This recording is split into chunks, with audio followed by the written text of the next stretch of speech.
सोने का ताज हमारा सुन होगा यही कोई 7-8 बरस जब उम्मी के साथ किसी रिश्तेदार की शादी पर गए।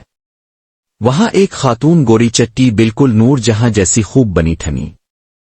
देखते ही उनके गिर्द परवाने की तरह हमारे चक्कर परवाना बनने की नौबत यूं आई कि मोहतरमा सर पे सोने का ताज सजाए बैठी थी। हाँ भाई, असली सोने का ताज।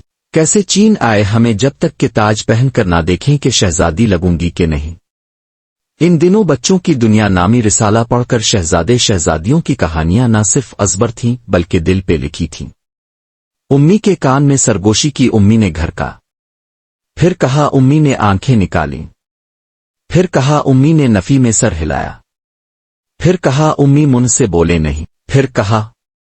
अब उम्मी के पास कोई चारा नहीं था सिवाय थप्पड़ लगाने के, लेकिन थप्पड़ किसी बच्चे को मारना उनके बस से बाहर। अर्ध गिर्द बैठे हैरान के माँ बेटी में क्या चल रहा है। बेटी कान नहीं छोड़ती, माँ की नहीं नाव दोनों है मुस्तकिल मिजाज, हार मानती नहीं। खैर किसी ने पूछ ही लिया, उम्मी तो चुप रहे। हम ऐसे के फौरन ख्वाहिश का इजहार कर दिया, ताज पहनना है।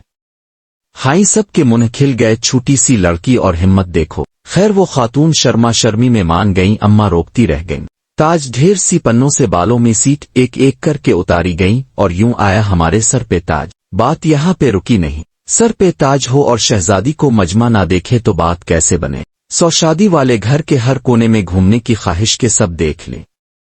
बात थी मुश्किल, मगर हमारे लिए क्या मुश्किल। सोचो, चारों नाचार उम्मी उठी, हम आगे आगे और उम्मी पीछे पीछे। जाहिर है पराए ताज की हिफाजत तो करनी थी। उन खातून को ये ताज उनके शौहर ने पहनाया था, पागलों जैसे आशिक। लेकिन जब दूसरी शादी की तो पागलपन भूल कर वही ताज दूसरी को पहना दिया। मलिका नई और ताज 100 पहली माजूल हुई और दूसरी तख्त पर बैठी। हम आज भी जब ये वाकया याद करते हैं अपनी ख्वाहिश को पूरा करने की हिद धर्मी और उम्मी का सब्र याद आ जाता है।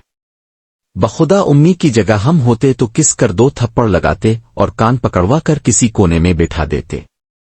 हम ऐसे हैं, सब उम्मी अब्बा का कसूर है, लड़की को सीधा ही नहीं किया।